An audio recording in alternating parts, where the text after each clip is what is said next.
is the worst condition of human existence, whether it's short or whether it's prolonged. And we're talking physical pain for now. We'll talk about emotional pain another time. Physical pain is the most dreaded condition of any human being. And it's something we can't explain. There was a woman, a mother, whose 4-year-old was diagnosed with cancer, and he was suffering from it, from the chemotherapy, from the side effects, as she was too as a mother. And the son looked at her and said, "Mommy, why is this happening?" And the mother said, "You may have had a previous incarnation that produced enough sins that your current existence is now having to pay the price for that." And the son looked away from her. Then, when he turns 11, let me back up a moment. The cancer went into remission, and years later, it came back at age 11.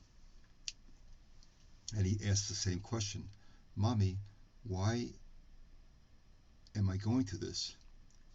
And the mother said, "It may be that there's certain things that have to be corrected in the universe, and this is the way it's done." And again, he looked away from her. Another 6 months went by, and it got worse and worse.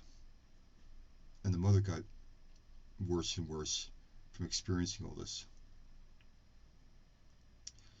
And the son asked her, "Mommy, why is this happening?" And she said, "I don't know. I don't know."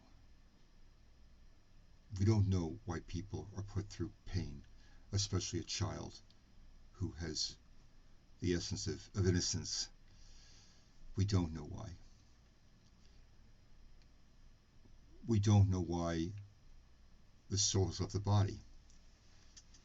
We make comments to people who are visiting a Shiva, and we say to them, "Your parent's soul is in a better place." It may be helpful to hear that.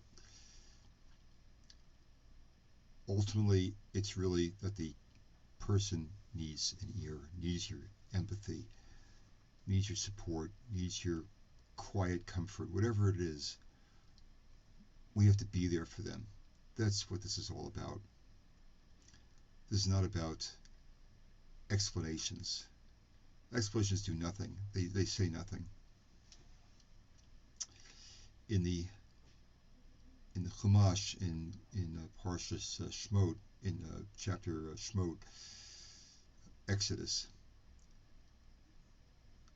there's a famous story of Moses looking for a sheep that strayed, and coming to a place where he sees a bush that's burning, and it's burning without being consumed.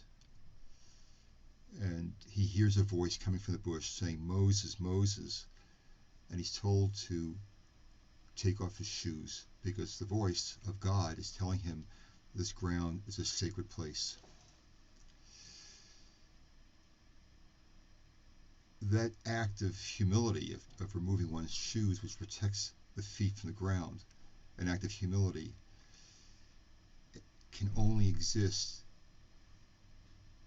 in it can only a person can only exist in a sacred place if they have humility, if the shoes are removed.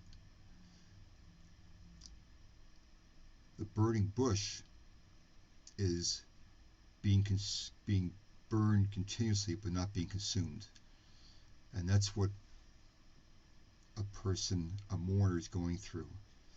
They're going through this burning, terrible period, feeling separated from somebody they love so much, who was with them, who nurtured them, who whatever kind of love they gave them that made them feel who they are as a whole person.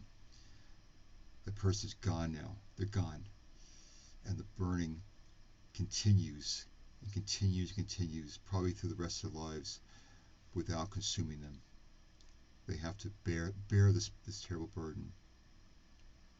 And all we can do is be there for them. Just be there for them. We can only be there for them and nothing else. And nothing else. They are burning. We have no water to put that fire out, because they're burning and burning and burning, and yet not being consumed. Obviously, if a piece of wood is burning, you can be extinguished, and part of the wood will remain intact. But a fire that's burning without consuming, the fire cannot be put out, because there's nothing that's kindling that fire, as it were. It's only from a very deep and infinite place, a sacred place, that this is happening.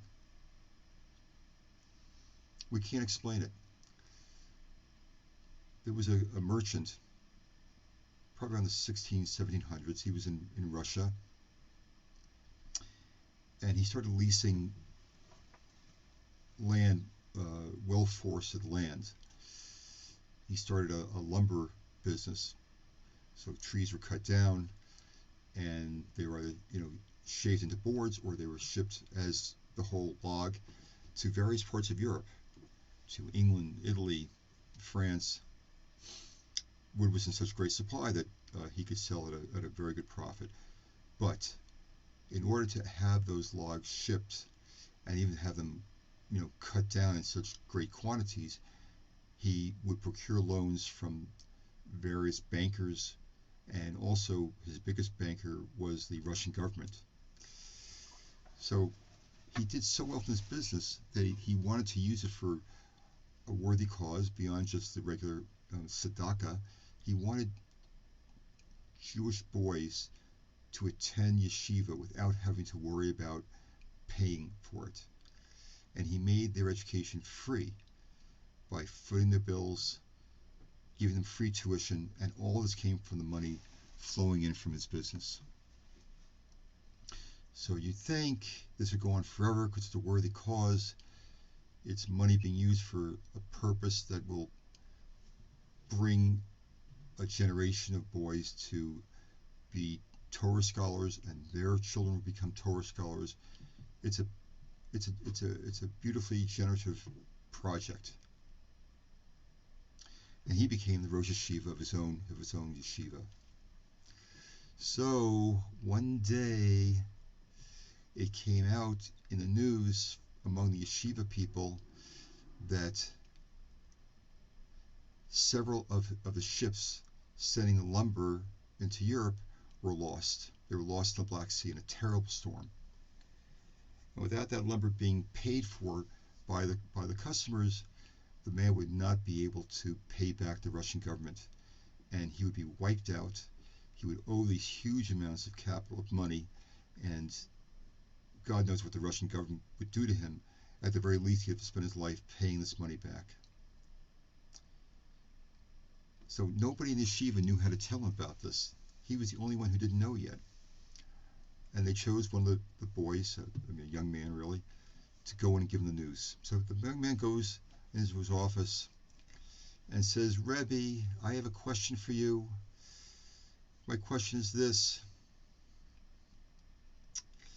If a person has a home that's dear to him, and he's lost everything in that home, his papers, his manuscripts, his writings, the writings of great Rebbeim, how should he feel?" And the rabbi said, "There's no question that it's a tragedy.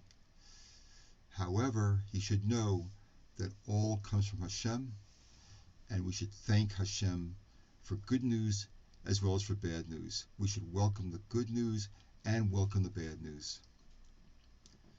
So the yeshiva boy was not done with him, and he said, "Rebbe, what if a merchant sent much of his merchandise, the vast majority of his merchandise, on a trip across the sea, and he's leveraged by loans from governments, from banks, merchants, and everything is lost at sea. He has to pay these creditors back. He's wiped out, and he's reduced to poverty. What should he do then?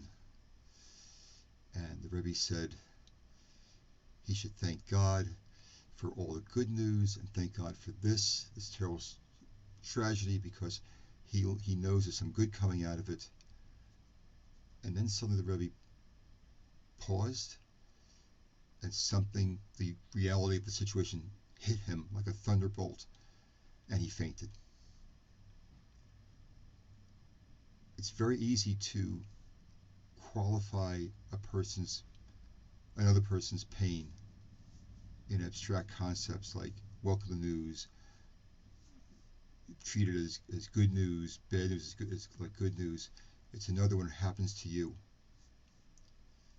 I can't say for sure if this is true, but one of the people that promoted this idea in the greatest way was the Rambam, Maimonides. His brother supported Maimonides as a scholar by going out to sea, sometimes to India, other remote places, and he would, sell these goods all over. And one day, Maimonides received the news that his dear beloved brother had been drowned in the Indian Ocean. He was gone. He was gone. And Maimonides now had to find a new profession, which he ended up going into as becoming a doctor, and ended up being the Sultan of Egypt's primary doctor. And he would help the people in the villages, of the Jewish villages. But nonetheless, the shock of losing his brother was so great that I believe he went into a depression. I have to research this further, but I believe he went into a very dark place, wouldn't have much communication with people, with his congregation, he was just shut down. And this shows you, what happens when a tragedy hits somebody who does think of more lofty ideas that can explain or at least accept what's going on. To say it's good news and bad news, I both say thank you to Hashem. But being in that place is a sacred place. It's a place that nobody can be in except the person who's going through it. And we, as their friend, as their companion, as their whoever we are, or their relative, we can only be there for them. We can't explain what happened. We can't understand what's happening. We can't do any of that. We cannot do any of that. There's no reason. There's no justification. There's no why. There's no this or that. Anyone who tries to explain to a mourner the reason for the tragedy is doing a stupid act, an insensitive act, an act that's almost cruel, and it makes them feel authoritative, that they know what's going on, makes them feel that they can give an explanation that comforts the person. There is no comforting that way. In fact, there's probably little enough comforting that can be given just being there for the person, but it's something at least. It's something true and genuine that can be given over to the mourner.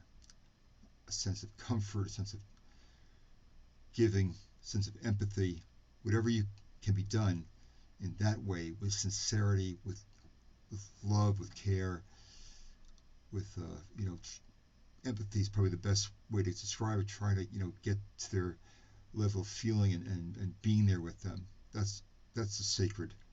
That's entering the sacred space of the mourner. The mourner is in a great, holy, sacred space.